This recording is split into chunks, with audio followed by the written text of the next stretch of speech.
Hi, we're back with another episode of the Critical Fools podcast. This is episode number 43, and this week we will be reviewing a 2014 film titled Winter Sleep, directed by, and I apologize if I'm butchering this, Banuri Bilge Ceylan. As you can tell, I don't speak Turkish. This is a Turkish film that was the 2014 Cannes Film Festival Palme d'Or winner, so which is like the top film for that festival. And that's actually how I found this film. I was like looking at different film candidates, and this one sort of stuck out when I was reading the synopsis. Um, and that's kind of why I selected it because I had not heard or seen this film prior to doing this little bit of research. But I was pleasantly surprised. I actually really enjoyed this film. It's kind of hard to introduce this. This film felt like a play at times, and I think both seen films that kind of have this feel to them. But it takes place in Turkey and it really delves into the interpersonal relationships between many of the different characters, specifically with Aydin, who's the main former actor and very wealthy hotel owner. But I won't go into the entire plot. You're welcome to read it up, but we'll discuss many of the different topics. So I just kind of wanted to get your thoughts, Chris. What did you think of the film? Just at first glance. Yeah, I was gonna say I agree with you that we probably don't want to go through like the plot because I think it's a very long. It's about a 3-hour long movie, more or less. It's not just the length, but if you really think about I was thinking about the movie this week as I was preparing for the pod, and like if you really, even though there's a plot like ties it together, a lot of the scenes they're kind of like you said, like they're if it wasn't a movie, they would be like scenes of a play, right? It's like a play. The characters talk, and then there's like a break, and then they. The film doesn't work. Then there's symbolic images, and then it cuts to like more dialogue. That's kind of like how the film felt. Exactly, right. It's like you're right. There's scenery, which we'll get into, but like that's kind of used. I was thinking about it's kind of used as breaking points. Like a play would close the curtains and then reappear. They use the editing of like nature and stuff to like calm us down, and then gets back to like this heavy dialogue. And I think what I will say is, go ahead. Sorry, I was gonna say the last point is that the heavy dialogue is, I think it's. I think that's why this movie works so well, and I think it can resonate with a lot of people. Is that it's about like people. It's kind of like a lot of the topics we've been talking about this year. Like people like they might seem normal, but they all have their own hiccups, their own insecurities, and like we get this through each of the characters. And I think we're gonna explore each of them. But yeah, go ahead. No, what I will say is I think they couldn't have chosen a better location for a lot of the breaks. I mean, I had not known much about this region of Turkey. It's Cappadocia, which is northeast Turkey. But what I will say with this film is the cinematography, the sort of breaks we're talking about was absolutely stunning. It would be super cool to go see because it's some of the most unique, I would say, geography I think I've seen in any type of film in any region of the world. So it was pretty cool to actually see that on film. And that's kind of why I like reviewing foreign films is you tend to learn a lot about places that you don't know too much about. But anyway, I will ask you. I'm kind of curious. What are your thoughts on Aydin, the main hotel owner, the wealthy landlord? I mean, there's so many scenes we can talk about, but I think what he represents is like he represents many things, but I think the archetype. I think the film director and writers were trying to convey to us was like it's the archetype of the person who has had a lot of like they're educated. They probably came from good schools. Like it's actually emphasized in the beginning. He's one of the educated people of the area in this upper class.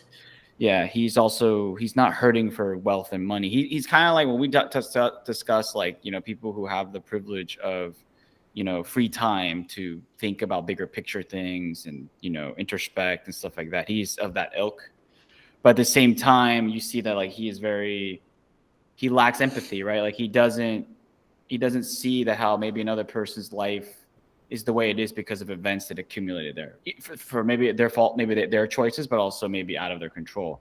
And you see this often because we see the other characters, right? Like especially with the imam. I think that's the good counterpoint where he judges them prematurely. Very quickly. But even his dialogue with his wife and sister, which of course we'll get into, I think his character represents, I think, what happens to a lot of people who, and I think I have to be honest, I think a lot of people I've come across, and you as well, that they only see things from their own perspective, which is natural, right? That's our bias, right? Like we only live life through our events and our perspective, right? And they have a hard time, putting themselves in other people's shoes and thinking like, okay, if I was in his position, what would I do? Or maybe I would act and think this way. Or if I was that little boy that throws the rock, like maybe there's a reason why he threw the rock, right? I think he immediately just thinks like, oh, this kid is just malbehaved, and like it's because the standards in the community are not to what I was like, what I would want, And that's even I think also even the decision by the director or the writers to have him work on his passion project being like the history of opera and I think Turkey.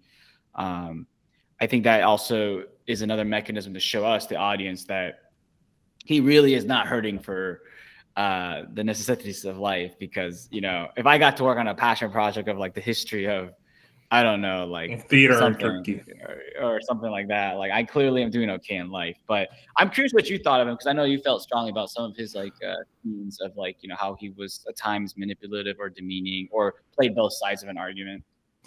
Yeah, I mean, he's just an interesting character, kind of like, I'm trying to think of like the right words to necessarily describe him. What I will say to like begin, I like how they sort of use the very symbolic, I guess, location of his hotel, sort of overlooking the rest of the town, because he's like up above on the mountains, kind of looking like a king looking down on the subjects. So I think that's actually like how he kind of views himself, because he's very separated from the day-to-day struggles of his tenants, of people who are living in his village. And he cares so much about theater and sort of the history of it, right? But he doesn't really care nor want to understand sort of like the struggles of what people in his own community right next to him are really dealing with, right? It was really interesting too, what I will say, and I don't know if it's we've come across different situations of this in other like foreign films, because we don't necessarily understand all of like the context within that society. But when he went to go drop the kid off, right, they call that super disrespectful. And I don't know if it was just him coming in unannounced that was disrespectful, or the fact that they were frustrated that that they were behind on rent, and so they were taking it out. That he's sort of this, he's a guy that's really putting a lot of misery on their in their lives, or if there's some kind of historic or like societal context that we're just not understanding. So that was kind of an interesting scene. But as far as as Ivan, I guess like his character is just kind of interesting, because he's sort of wishy-washy, right? He sort of is this very jaded person, I will say, who finds a lot of negativity in almost any situation, and things are very black and white for him. There's little room for sort of nuance or for human experience when it comes to like people making mistakes.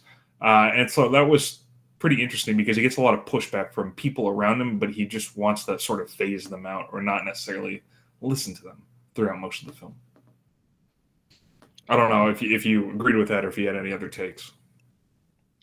Yeah, I mean, he comes across as somebody, and I say like there's many people like this that one runs into life, that like they just, because they, like you said, they view themselves on this high horse.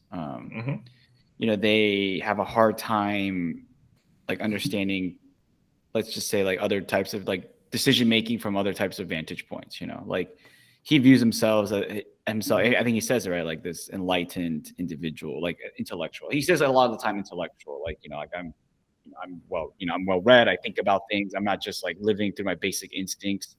But I think it comes across as a different type of arrogance, right? He never comes across as like an evil, vindictive guy, I will say, but he does come across as somebody who very condescending and just arrogant, and which I think that is for like, I think for most people who are like in our own society, I think this is the natural tendency for people who are sort of successful to be kind of arrogant and condescending, because it's like that fine line between that and like being like mischievous and evil. Like he actually does care about people in his own way, but it's like reach my standard. Don't like why are you like in this like lower level. It's like I know you're a big fan of that quarterback. Like why I'm not playing that game. I'm a higher level.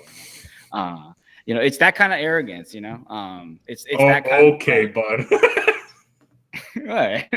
I'm me. I pull on. I'm Diggs. actually I'm not just Diggs, but like I'm someone who's very PC and stuff. So, oh, the eye roll, dude.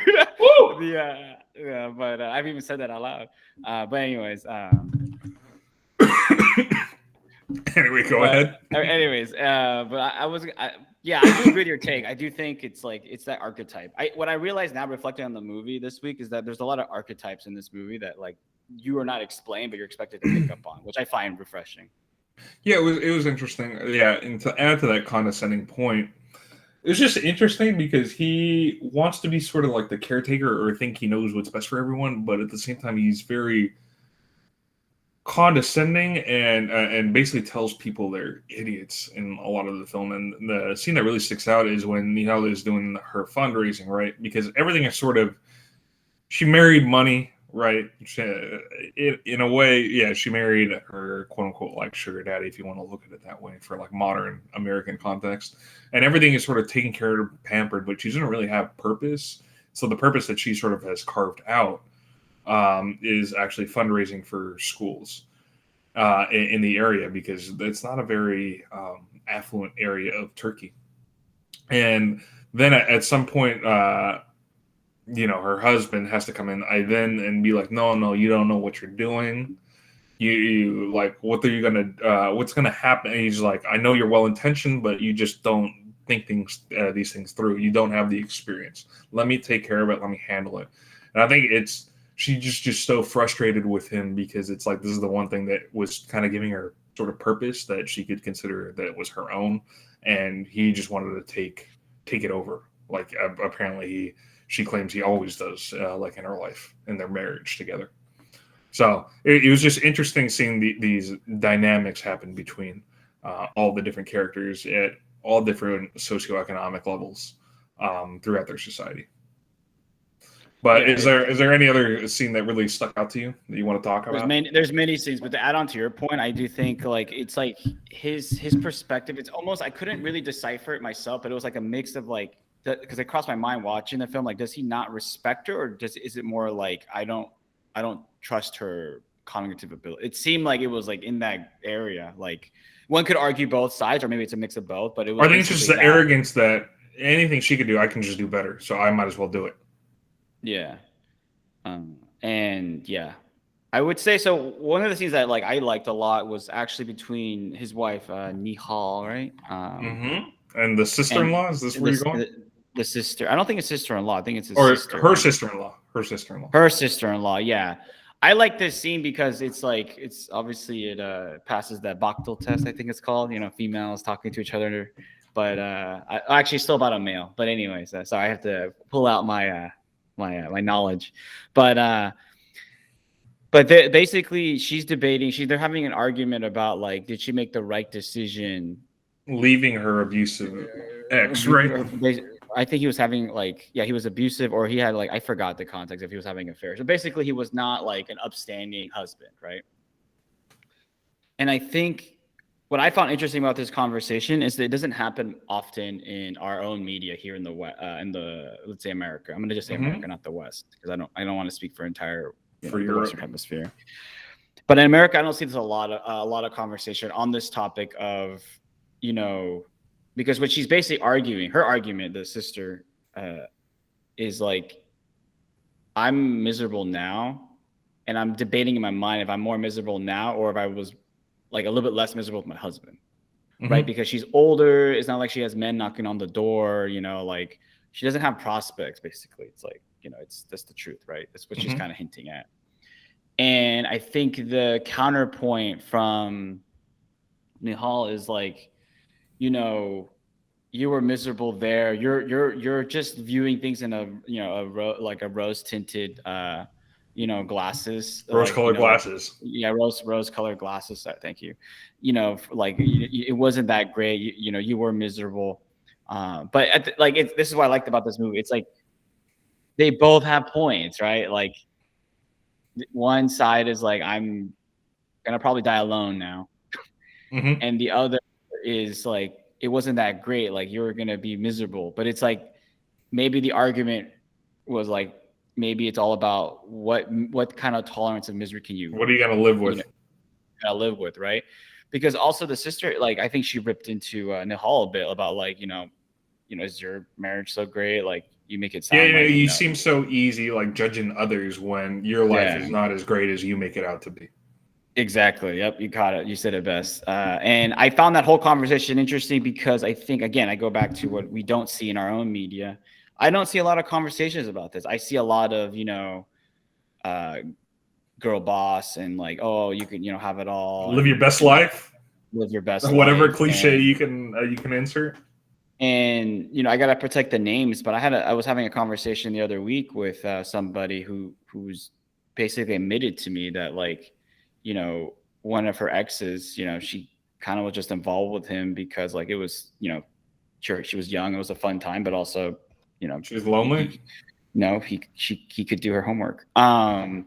And I think I think we could talk about offline about that, Dang.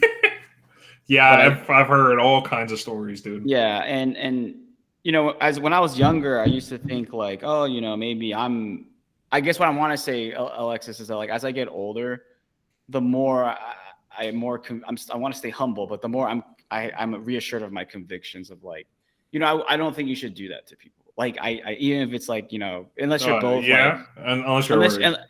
unless the expectations are set, right? Like, but how it is in life. Often it's not. And I think it's just you end up doing more damage than not, like with that. So, I mean, I don't know the more details of that situation, but when I heard it, I had to be like, really, like I get it. One is young, but it's just we view humans as so transactional, which I think is something this movie talks about, right? Like they're all like kind of unhappy, but like they kind of like not settled, They're but all codependent. yeah, they're codependent, and I think the other theme I get from this movie is kind of like, in Right. life you I don't, mean, go ahead. I'll let you. and yeah, so this is my last point. In life, it's not like you don't always going to get everything you want. It's not going to be this fantasy fairy tale, but also have some self perspective, like what you want in life, like.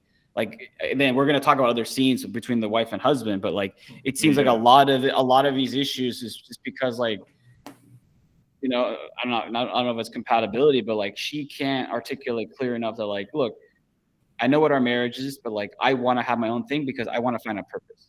Yeah. And like you need to back off, even if I fail. And Aiden needs to like understand that like I think he does at the end of the film, but we'll get there. But that like maybe he can't just be like this walking Jesus. I think the guy thinks he's like a walking. It's very monk. self-righteous. Yeah. But anyways, go ahead. Yeah, no, what I will say, and just to add on to that scene, I think what frustrates the sister-in-law, I'm blanking on her name,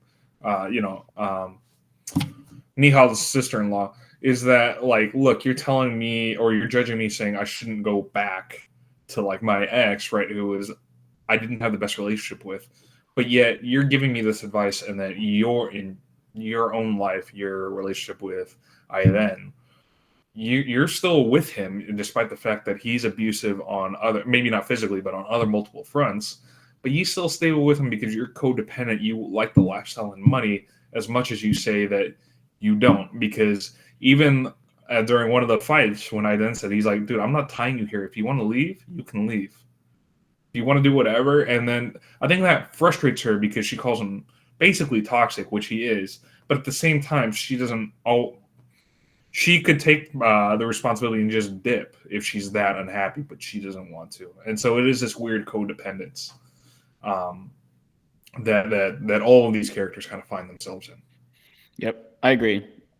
Like because she's still young and pretty enough, and like probably still ambitious enough to figure out on her own, but she doesn't want to. So yeah, I mean, she'd have to struggle, right? And she'd have to figure out. And then if she fails, I think she's gonna be frustrated and might have to come crawling back to and then she's worried that if she does that, then he's going to hold that over her more.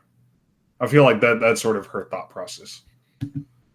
All right, so we focus on the aristocrats, but what you think of like that scene with the boy kissing the The kissing his Ring. hand. Yeah, the He ring. faints, right? If I'm not Yeah, mistaken. yeah, he Trying to does. Yeah. recollect.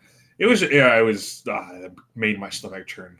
To be quite frank, maybe it's because I'm not part of Turkish culture, right? And so I mean, as Americans, right, historically, we've sort of we fought against the idea of a monarchy, and right, and typically within Britain or any other monarchy or aristocracy, as a sign of respect, you'd kiss the ring, right, to show that they're sort of above you. It was really weird, right, because as a token of sort of how sorry the kid is, he's expected to sort of kiss the ring of the aristocrat, of like somebody he's done that. And it was just really weird because it was this sort of twisted power dynamic that they were showing. And at first, I then said, no, that's not necessary. You don't have to. And then he holds it up. All right, go ahead. You can do it. Kiss the ring, basically. Which was like, I'm like, really, dude? Some people are just so full of their own arrogance. He should have just left it, or just been like, dude, if it happens again, you're gonna get evicted. If they continue doing things like that, like there's no need for these like superficial types of signs of how sincerely apologetic you are. It's really, I don't know. It just struck me the wrong way, and it's probably because I'm just not Turkish. I don't know. I don't know what your thoughts were. Yeah, I mean, I wanted to use this as a segue into the imam and his brother and that family. Like it's, again, the movie's crafted very well because your initial impression of the imam is like, is he like a suck up? Is he like has no backbone? But you realize that he's just in this mode of like, I need to survive the next day. So whatever it takes, I will do. Whether that's like bend the knee, like he has his like nephew do, bend the knee, or I need to like split my paycheck 8 ways, which is what ends up being revealed later. I'm curious what you think of that kind of, again, he's another archetype, right? What of that archetype? Because I've met people like that. They're just like, look, I've actually, look, I met somebody like in New York. This is the beauty of New York. He said, like, look, I did 10 years of community service. I need it. Like, so he just got into tech. He's going to be working at Facebook. And he was like, and I asked him like, so how this started was because I asked him, have you thought about what you want to build? That's something that I'm thinking about a lot. Like, what do I want to do to like change the world? And he was like, oh, I don't care. I did the change the world thing for 10 years. I did the whole, volunteer. I worked with educators. I worked with low poverty kids. I've done my due. I need to get paid for my family. I understood the logic, but like, I was also like, basically, like I had a lot of empathy for the imam, but like my issue in the end was you shouldn't. There's some higher principles in life than just trying to like subjugate yourself to. Okay, out of curiosity, what would you have wanted the imam to do differently? I guess not like, kind of like say like what you just said, like my nephew made a mistake. We're really sorry. Maybe even like he'll work for him, but like he was kind of encouraging him to like just do it, like kiss whatever, even eat it. Remember there was that scene where he was even like like bending to his feet, dude. Like if he was a king, dude. Like that's a bit excessive, I felt. And I think that was on purpose by the film, like to be that, to prostitute yourself to the degree where like you don't have any self-esteem, Yes and no. I would say here within this context of American society, yes.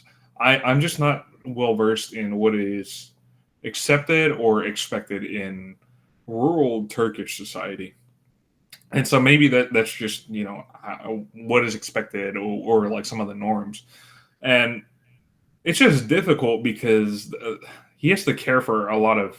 I empathize with the Imam Hamdi, because like he's just in a tough situation where there's not a lot of economic opportunities. His brother has just come home from prison, but can't work because he's like he has that record of him, and so like he's got to support all of them. And meanwhile, right, he doesn't want to offend or alienate on the Aydin, who is their landlord, who the kid did do something wrong by throwing the rock and could potentially evict them, and then where the heck are they going to go, right? This dude's just trying to survive, and I think it's easy for us, right, to say, like, dude, have some backbone, when in reality, maybe you have to suck up your pride and do what's best for your family.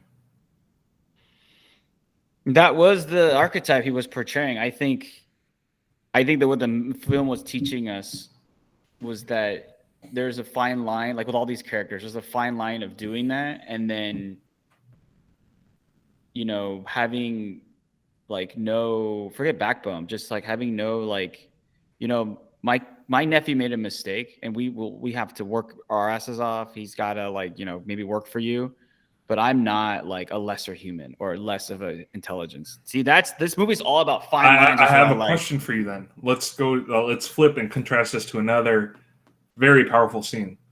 Do you think his nephew's father did the right thing by burning their money? Okay, we're jumping towards the end a little bit. I've contemplated. Yes, but this is important because you're criticizing Hamdi for not having a backbone and trying to, like, basically survive and do what's best for your country or for your family, and then you have the father who does the complete opposite, who takes basically his actions are all about pride and not doing what's best for your family. Who do you think is right? I think it comes down to nuance, but yeah, I will say that scene was my favorite scene in the movie. That was powerful, man. That was it was because you could see the sadness in his eyes that he was throwing away the hope. But I go back to something that I'm learning, especially as you see the kid there, and they're just staring at one another, and then he starts crying. Yeah, I go back to something that I learned from Crime and Punishment, that, you know, we can rationalize all our decisions through logic and reason, but we know what's right. And he knows he was right in the sense that in the big picture, the high level order of principles, he knows that woman was just trying to wash her guilt. Sure. But is it about your pride at that point, or is it about your if he threw that money because he was too proud, that he was wrong. If he threw that money away because he was rejecting materialism, he was rejecting, like, he was having this high order principles, then he's correct. So it's all about what was in why he made the decision. I disagree. Yeah, the reason I disagree, I think it would have been fine if it was just him and he didn't have a kid. But at that point, you got to do what's best for your kid. As much as you want to abide by your own principles and make her feel that guilt, which she righteously did deserve that guilt, because it was just, in a way, kind of like blood money, right, or guilt money. But at the end of the day, he realized, shoot, I probably should have kept it, because that scene was like, you see his kid, and he's like, now we're just stuck in this state of despair. I don't know. It's tough. Yeah, it's a really good film because of the philosophical questions and implications. Yeah, I mean, and really human situations they sort of posed. It goes back to, I know the we talk about it a lot, like the righteous mind. Like, I think it goes back to your moral code. Like, I like that scene because I chose to interpret. So to your point, I chose to interpret. Just like you chose to interpret a different way. I see what you're saying. I'm just saying I disagree with the actions, because I think your moral code should be about family first. I think your moral code should be about something greater, a higher order, a religious thing, almost, in a sense. But but that's. But isn't that seeing through the lens of your kid and hope for the future? I don't know. I mean, these are it's a very complex, man. I think part of the reason I feel this way is because I know so many people who make stupid decisions that are basically that come at the expense of their kids. And I'm like, why do you choose to have kids then? But also, this is what I've learned also with just being in New York, Alexis, is that, like, I've learned that, like, we don't know. So the only way I would know if that decision was right or wrong is if we got to see what happens over the next 10 years. Because you know dang well what's happening over the next 10 years. I do not know. Hold on. Whoa. You're being like the other character. Yeah, no, you're projected. You don't know. There's always you do, right? Because it's unfortunately, especially in that area, right? And you see this in a lot of rural towns. Okay. The odds are against them, but I'm saying, like, there's always hope and possibility. Of course, there's always hope, but we live in reality where there's, unfortunately. I'm an idealist. Come on. Yeah, but okay, true. Why don't you go be an idealist around towns where Route 66 used to be? I mean, yeah. There's idealism and then there's reality. The reality is, and a lot of times in a lot of these communities, you just don't have the job opportunities, and you end up having cycles of poverty. Yeah, I Just what it mean, is. yeah, I mean, unfortunately, it's easy to fall into the cynical trap. But the I will say that like on the balance, I think in terms of like the practicality, I think you're correct. I just don't know. The question I don't know, and the film doesn't answer for me, is like, if they take the money, does it like over time, does it really improve their lives? Like, how do you know they don't fall into another bad luck situation or their trap? You know? I'm not saying they do, but I'm saying you can have your moral code, and that's fine and dandy. But what happens when your moral code comes at the expense of the well-being of who you should be caring for most? This is a tough question. Yeah, I mean, I would still argue that you're still probably correct in the film because the essence I got is that it was pride, not his moral code. um, even though he might have thought it was. I mean, maybe it is, just but just maybe the way it is. the We characters don't looked. know. It could be. It could be pride, right? Especially because you see these arrogant aristocrats coming down. But at the same time, then you see the kid, and it's like, well, he could have used that food to eat. I thought what was interesting, and I still can't maybe figure out myself. Maybe you have the answer. Is that like the imam was his brother was there. His reaction like was interesting to me because it wasn't like, "Why did you do that?" or anger. It was It's a just like, contrast. Those two characters were a contrast. That's why.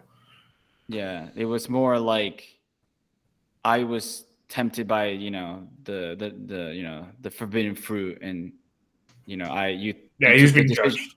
You took the decision away from me. He almost felt because I would have been more interested to see what the imam would have done. Would he have taken the money or would he have not? But He would have taken it. He would have taken it, and his brother didn't.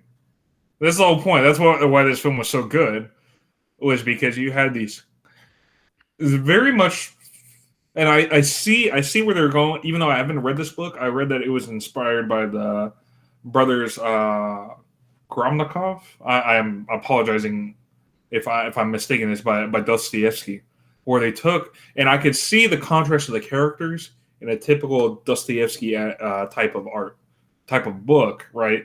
Where you have all these characters that are sort of hashing out their ideas and their conflicts and a lot of turmoil. Yeah, I mean, I want to read that one still, but I'm taking a little break because like I read Crime and Punishment, which is a fantastic book, and like it's a bit of a read, but his strength as a writer is that he takes every character and he like it really fleshes them out. Yeah, fleshes them out. I would say he tears them down and rebuilds them in a sense. Yeah, because like the main character. I mean, he rationalizes like why he does all this stuff, like through rationality. This is why I'm intrigued when you read him because he's against like actually a lot of your thinking, like against. Oh, I know he is. Yeah, he's like. I'm well aware. The character like rationalized like I did the right thing, I'm doing the right thing because like I said, everything is practical, I'm doing it right. But then he feels so empty inside, so dead, and he only like realizes happiness when he lets go and like says like I have to let go of this material world, I have to let go of other people's perceptions and stuff, and basically become a priest. I mean, the Dostoevsky is interesting. Like, okay, but that's the same thing, and that's what I argue with Dostoevsky. Don't have kids. That's my whole point. Yeah, I don't think he had kids, did he? No. But I'm saying in this scenario, that's all I'm saying. You can say you can argue with my line of thinking. That's true. I think you should be principled and get a step away from materialism. He had 4 children. But, yeah, I don't always agree with Dostoevsky. I mean, I agree with him. He's brilliant, but probably not necessarily in every situation. What's interesting is that like I used to not really agree with him, but as I get older, I agree with him more and more. Like, because I used to be on the other side. I used to be like, rationality, Nietzschean, and now I'm like, yo, I'm not chilling for the guy. Dude, what happened here? Like, jeez. Because I think a lot of the traps that people like hit, like I to your point, and this is why you're right. The books and also this movie is good. Is that like it puts you in a situation where it's not so clear cut. And that like it's easy to say one thing, but it's harder to, like you said, is it really the right decision?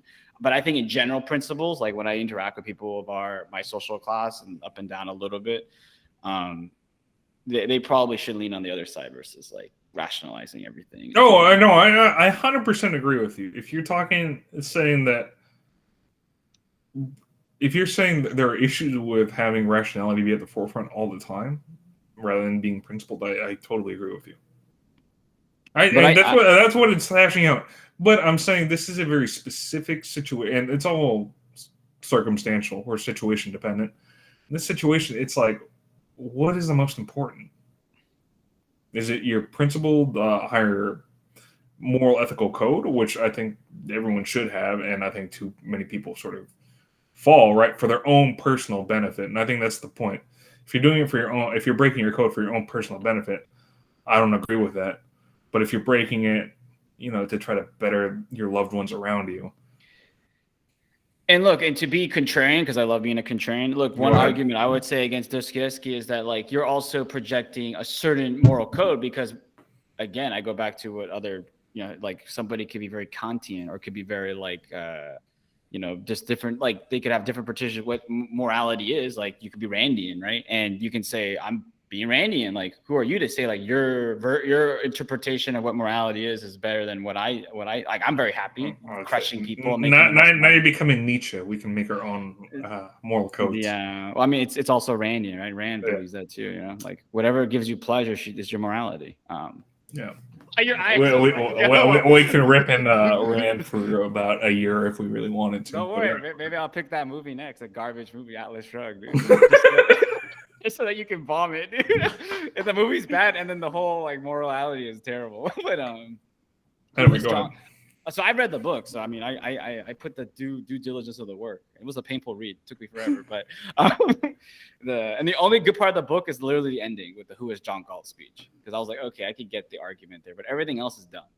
And no offense too, if you like the book. But I've never read Atlas Shrugged. I've seen too many people comment and say to contrast that with Dostoevsky, and from what all I've seen from Rand's interviews is that and read about critiques of her books is that she has a very clear-cut mind. Like there's no character development and there's no really fully fleshing out of ideas. She has in her mind what characters are. There's always just one good, one bad, and then that's kind of it as they play out throughout her books. Rather than Dostoevsky or like how this film is they kind of clash and it's very complex in the way, you sort of tear a character down and build them up and you fully expose and see the conflicts with their arguments. And from what I've heard, you just don't get that with. With the literature itself. The literature itself is definitely not even in the same ballpark, but they come from just opposite spectrums because. Yeah.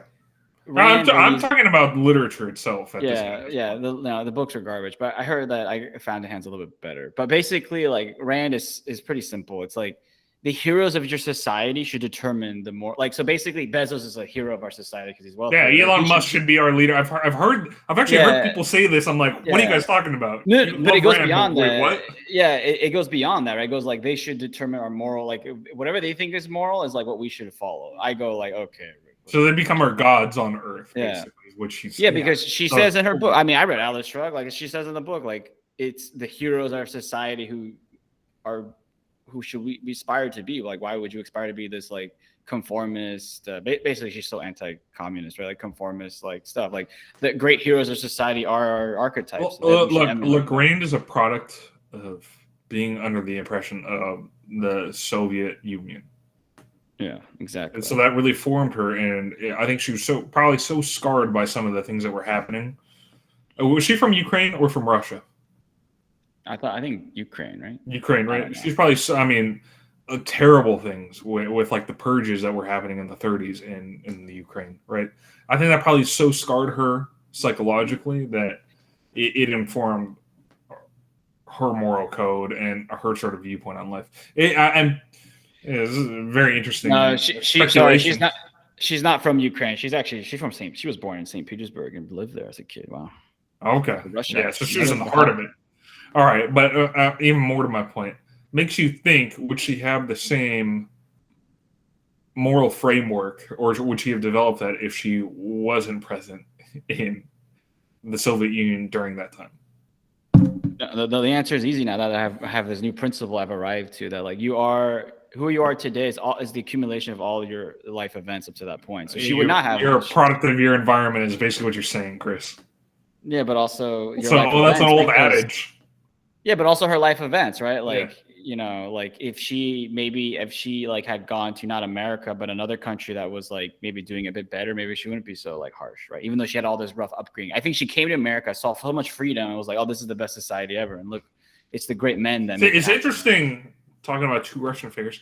It's interesting how both of them are these two figures I'm thinking of. Ayn Rand being one and Lemonov being another. Both had experiences coming to America. Took two totally different takeaways from their experiences, like night and day. And I think that's why, even though you can say product of your environment, but also there has to be something else, right? Like some essence of why they had an interpretation. It might be essence, but it also might be like your neurobiology. Exactly, like something deeper. Because, like you said, like one saw like America as the shining hill on the mountain, and the other saw a society that was perverted and it's very shallow, and like was saying like, no, like what was better was when we were like. And I think they're both right. Yeah, I mean, there's one. Okay, dude. You nuance. Yeah, but yeah, it is interesting. But I also think that the difference is that one of the difference, having read both and also like get a sense of who they are from their writings. Actually, I didn't read Lamont. I read the biography on him, but I think Rand saw herself as like this intellectual who was going to be this like contrarian to the Soviet, like the counter contrarian to what the Soviet Union was projecting. Lemonov saw himself as basically what Putin is now. So I think there was also a vested interest in like demonizing America and like, you know. I mean, we're sort of getting away from the film, but the last point I made, and I heard someone saying this, is Rand lived through hell in her experience in the Soviet Union, and she thought that heaven was the complete opposite. And that's not necessarily the case. Exactly, that's true. Anyways, getting back to the film a little bit. Okay, so because I think we say because that was one of the more powerful scenes, but that was a great scene. Yeah, I would say in the film. I'm trying to think if it was any.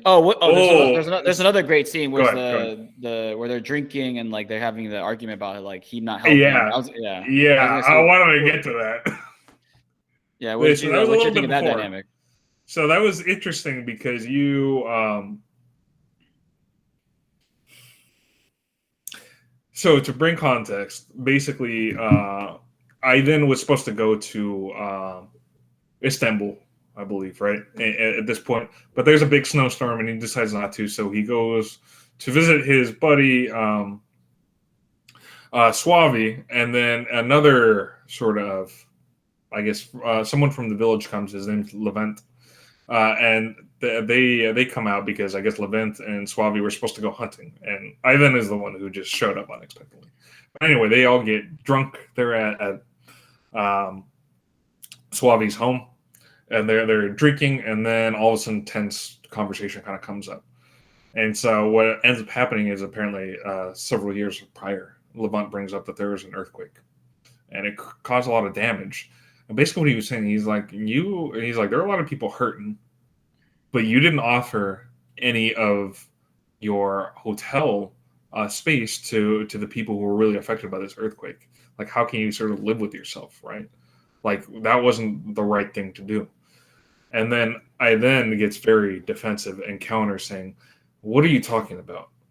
All of the aid workers, they were staying at my hotel. Without them and without having space, they wouldn't have been able to help anybody. And it was this weird dynamic because on the one hand, Ivan's kind of true, but even if he could do something, I'm not so sure that he would have for the people who were suffering the most. I think that was Levent's point. And so it was an interesting exchange that got very heated because you could see sort of the struggles of the community. Again, this gets brought up a lot. The struggles of the community and their resentment towards the hierarchy because the people who are the aristocracy in their community don't really have empathy for them and their struggles. I think that happens even in our society, right? Like you become too disconnected. You think? No, it does. Yeah. So I think we know people who said, "Oh, I understand the need for unions and how the managerial class just hammers a little guy." And now they become and. They're like, what's the need for workers' rights? We got to start going to different wells soon. Like, I think we've been ripping this other figure too much. But yeah, I know what you're saying. Yeah. I mean, we know. We remember the days of when they started off being watch salesmen at Macy's. Okay, that's too much information. the Uh, But yeah, now he's he's traveling the world as a no. traveling More salesman. power to him. It's just funny because I'll never forget the early days. That's all I will say. Anyway, so Yeah, I mean, are there any other are there any of the scenes that you want to sort of talk about with this film? We've really hammered a couple of them. there's actually, yeah, we won't be able to cover everything because it's Oh, three there's so hours, many. but Dude, I there was do so have a much, couple. so I many have a couple dialogue. things that I would like to discuss. One is like, one's easy, like more of like I was thinking like what you think of like the nature, what you think of like the horse, like what you think of some of the symbolism with the just the scenery and just like you said, you already mentioned one with It was stunning. the, I mean, the cinematography was unbelievable. It actually makes me want to go to Cappadocia at some point if I'm so lucky to, because that was some of the most unique. Like I said earlier, in this, I think to start off the pod, some of the most unique geography, right, that I think I've ever seen like put on film. So which is really cool. But yeah, there were a lot of there was a lot of symbolism I think that the director was trying to get us to pick up on, which I'm not sure that I fully was able to pick up everything, especially like with the horse. I was curious as to because they focused on the horse quite a bit, and um, eventually, I then lets the horse go, and I was curious as to what you thought that represented. Yeah, I think the horses are super important. I think it's important in a lot of cultures because of like the Yeah. horse is like, the backbone of modern civilization in many ways. Mhm. Yeah, I mean, I really don't. I can only speculate what letting go of the horse was, but I know in the beginning, there's that scene where like he's like they're kind of there's just a random scene of like I think a bunch of people like breaking horses, like just like corralling them. I think I'm trying to remember Mhm. correctly, but to me, how I interpreted the horses is that if you know anything basics of like horse, like I guess I don't want to say grooming, but like breaking a horse and training them, like it's a process, and like it's also a craft that is as old as like antiquity. And I think the horse kind of represented like, is a free horse better off than like one that's tamed? Like I think there's an argument for both. I think him letting go was more like realizing that he has to, and it ties in probably with the ending a little bit. That was my second thing I wanted to talk about, is that I think he kind of realizes, like in a sense, like he's got to let go of certain things now. Like he's not getting any younger, and if he wants things to work out in a manageable way, he's gonna have to adjust a little bit. And I think that's why I want to ask, like that ties in actually perfectly to my second point. I was like, what did you think of like the ending and some of his final dialogue and like that last scene? The ending was interesting because he returns, but I think he sort of that's a it's interesting because I think in the end he starts writing, right, because he's been talking about this book for so long that he's like never actually gotten around to start the writing process on, and then that's sort of how it ends, is like he sees Nihal stairs, there's this big monologue, and then he begins writing his book. And I think that's sort of him. It's really hard because I didn't know exactly how. Obviously, like he has grown in a way because he's actually like started something that he's been procrastinating on, but I don't know if he's fully turned the page necessarily. And so I was curious as to what your thoughts might be. You might have come out with a much better understanding than I did. Yeah. So how I interpreted it was, and I think this happens too. We're not there yet, but I think a lot of us in many ways will hit this in our own lives, where the end is closer to than the beginning. And I think he's realized, him, not his wife, because I'm just focused on that he's I think he realized through his trip and some like his conversations through the film that this is it. Like, he's probably not getting remarried. He is, even if he's wealthy, he's not young anymore. So And if he you're said right, he's accepted the situation, I think he's realized that if a couple things, he's accepted the situation, but I think he's realized that at least with the people closest to him, if he doesn't like tweak a little bit, he's gonna end up really bad later. Yeah, and I think to your point, I don't think he's gonna change how he views the wider society, but him starting the book, I think is kind of like realizing that, look, I have to also progress on my on some stuff. Like I can't. If I want to finish this book, I better do this now versus later when I might not be able to. Because he comes across like in his 60s, right? At least, right? And his wife looks like 28. So like again, I think it's that concept of like he's realizing the end is closer than the beginning, and that affects you differently. I think it kind of hit him through his like conversations, through his going to Istanbul a little bit, and like even like getting drunk. He probably didn't go to like, Istanbul. Oh yeah, well, not like trying to go to Istanbul. I think it's kind of that, you know, and there's a lot of little scenes like to your point where he hasn't really changed. Is that like I don't think you know that scene where he's not carrying any of his luggage and the servant is. Yeah, I don't think he's gonna start. I don't think he's gonna start carrying his luggage or caring too much about like some of the common people. But you know how it is with aristocrats, right? They start caring a little more about like their inner world and like, oh, maybe I don't want to lose it, you know.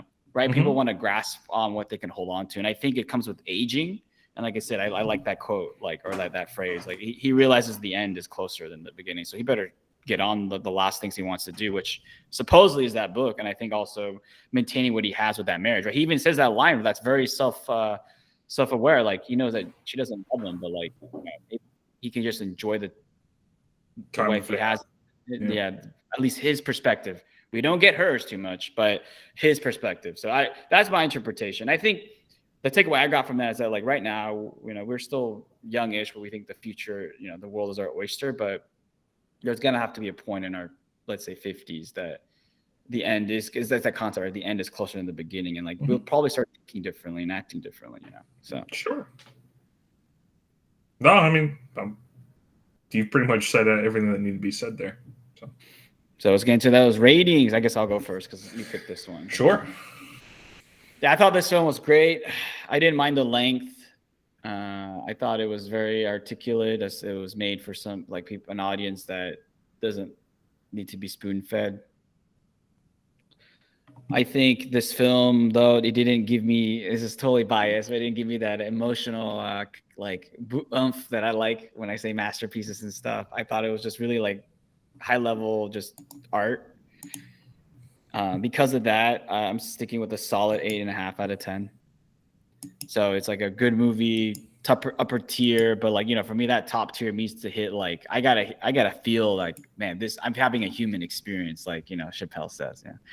And that's my rating. Go ahead. All right, Skip Bayless. Now let's go with like a better sort of rating style. I will say the cinematography of this movie was absolutely stunning. It's one of the. I'm trying to think of another film that really had quite as beautiful that I've seen. I will say it wasn't as good a film, but I would say The Revenant had probably on par cinematography wise in a film that I've seen since this film. So I thought that was a big plus. I thought the acting by pretty much every character was pretty spot on. I thought the main character, obviously, and the wife, and even the sister-in-law, they were exceptional, to be honest, right? I was completely immersed, and you really had to pay attention to all the dialogue, all the nuance between like how they were, and the body language with a lot of their sort of interactions in many scenes, right? This is a very dialogue intensive movie, and so it's not like it's also over 3 hours, so it's not like you're going to be watching this all the time. Right, it's not a movie you're necessarily going to come back to over and over again, but for your first view, right?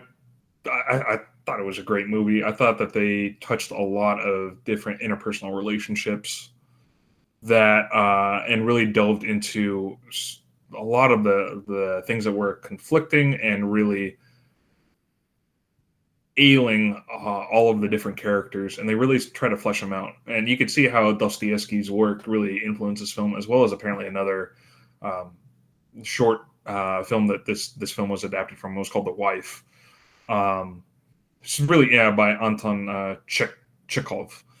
I thought this was interesting because this is more like they got into not only sort of like the interpersonal relationships, but also a lot of like philosophical questions, like are do the actions that these characters are taking, are they really truly right? Why are they taking them?